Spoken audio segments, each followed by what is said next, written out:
Maganda po topic natin na tingnan natin ano mas healthy, ano mas bagay sa'yo.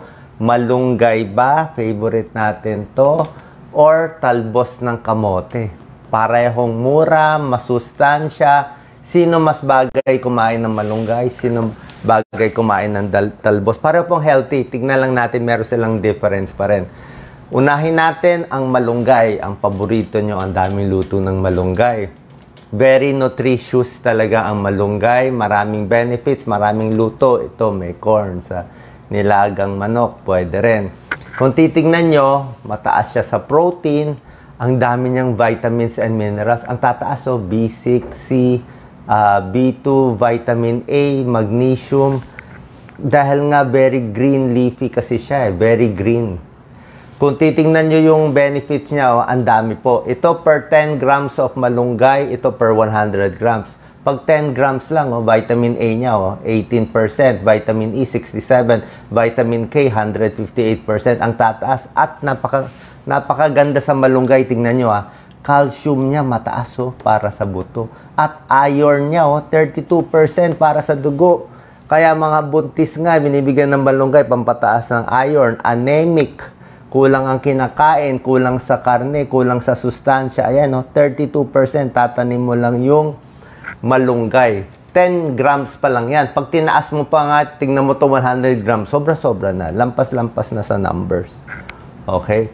Mataas din ang malunggay sa antioxidants. Diba? Antioxidants, anti-cancer to. May quercetin, chlorogenic acid, nakita nila. Napakaganda. Tumataas yung antioxidant level pag kumakain ng malunggay. Kaya mga iba nga, ginagawa ng ang capsule din yung malunggay. Di ba? Ginagawang powder. Pero sa akin, itong dahon mismo, healthy po siya kainin. Ang gulay, malunggay man, ibang gulay, kangkong, or yung talbos ng kamote, compare natin, parehong maganda for diabetes. Lowers blood sugar levels.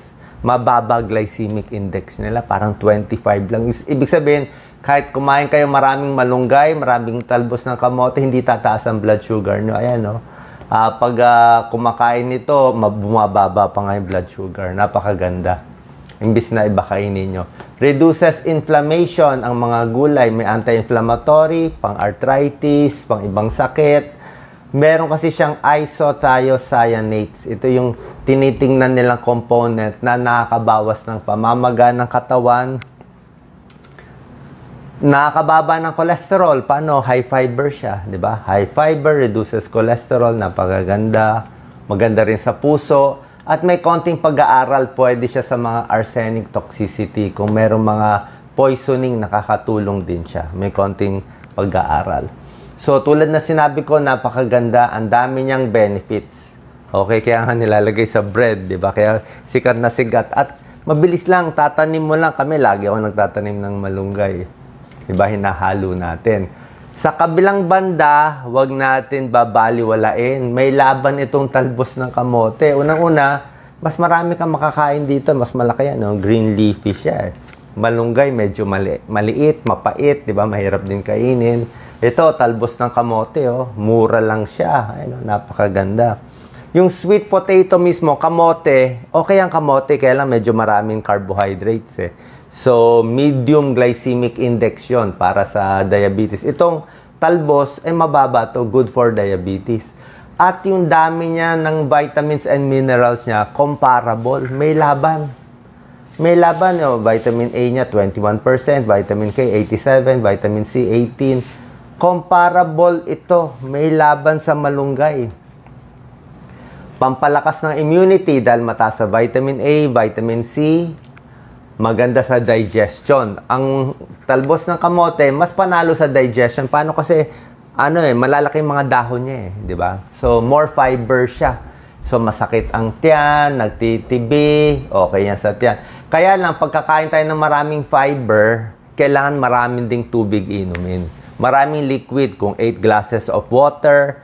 Pag sinabi naman 8 glasses of water, hindi naman talaga dapat tubig inumin. Kuminom ka ng buko, tubig na rin yun. Lemon water, tubig na rin. Kape, tubig na rin. Soft drinks, kahit ayaw natin, tubig na rin. So, maraming liquid dapat iinumin mo in a day, preferred natin water. Kung marami kang fiber kinakain. para hindi ma-imbak yung para hindi tumigas kasi puro fiber walang liquid titigas yan baka magtibigas so you need fiber para mailabas magandang ang bowel movement lowers cholesterol din ang talbos ng kamote tulad na sinabi ko maganda rin sa blood sugar parang malunggay low glycemic index ang talbos ng kamote yung kamote mismo na healthy naman medium glycemic index. Okay? Ang patatas, french fries, potato, yun ang medyo high glycemic na medyo ingat sa diabetes. So, ito, pinakamaganda to sa diabetes, ang baba, 25. Reduces inflammation, tulad na sinabi ko, hindi lang arthritis, Alzheimer's, heart disease, stroke, cancer. Posible mabawasan, pero wala pa talaga tayong clear studies. Paano hindi naman ginagawa ng pag-aaral talaga eh. Good for the heart kasi nakakababa ng cholesterol, maraming antioxidants, maganda sa mata, mataas sa vitamin A, mataas siya. Antioxidant, possible anti-cancer, maganda for healing at sa bones natin kasi may vitamin K. Para pag nasugat tayo, magbubuo yung dugo, kailangan natin yan. Kaya nga ang DOH, National Nutrition Council, ayan o, nire-recommend nila mga healthy foods, talbos ng kamote, pati malunggay healthy din. Ngayon, eto na po ang resulta. Oh, excited na ba kayo? Ano pag pinaglaban natin ang talbos ng kamote versus malunggay? Side by side, ano mas marami? Ito per 100 grams. Tingnan natin sino panalo ha. Sa unang tatlo, panalo ang talbos ng kamote sa dami ng fiber. Kasi nga mas fibrous siya. Di ba? Marami stem pa nga siya. Sa magnesium and potassium, a little panalo ang talbos ng kamote. Pero pagdating naman sa iba, sa phosphorus, panalo ang malunggay. Vitamin B, halos lahat ng vitamin B, panalo ang malunggay. Vitamin A sa mata, panalo malunggay. Ito po napakahalaga, calcium sa buto. O panalo rin ang malunggay. Lalo na ito, very important, iron, no? Ang iron ng malunggay, 4 times. Kaya nga binibigay ito sa anemic, maputla, kulang ang sa mahihirap, kulang kain ng karne, kulang sa dugo. Ito, sa buntis. Ano, sa malakas reglahin, kailangan to, pampalakas talaga. Iron yan, taas. So, vitamin C, panalo din siya, 5 times higher. Vitamin B, panalo din. Okay? So, pagdating sa diabetes, cholesterol, patas sila. Sa presyo, mura, patas. Okay? Pagdating sa protina, panalo ang malunggay. More protein.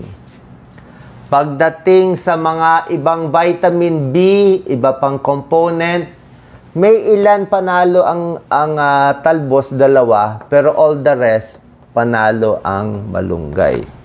So, pag ikukumpara natin, ito po, final score. Para siyang Miss Universe eh. Vitamins and mineral score halos patas 100, 100. Dito lang lamang lang konti ang malunggay 46 versus 24 nung tinignan nila ilan yung component na mas panalo. So mas panalo konti ang malunggay pag kailangan nyo sa calcium, sa iron, sa protina, pampataas kung anemic. Tapos kung gusto mo naman fiber, mas busog, pwede rin yung talbos ng kamote. Okay?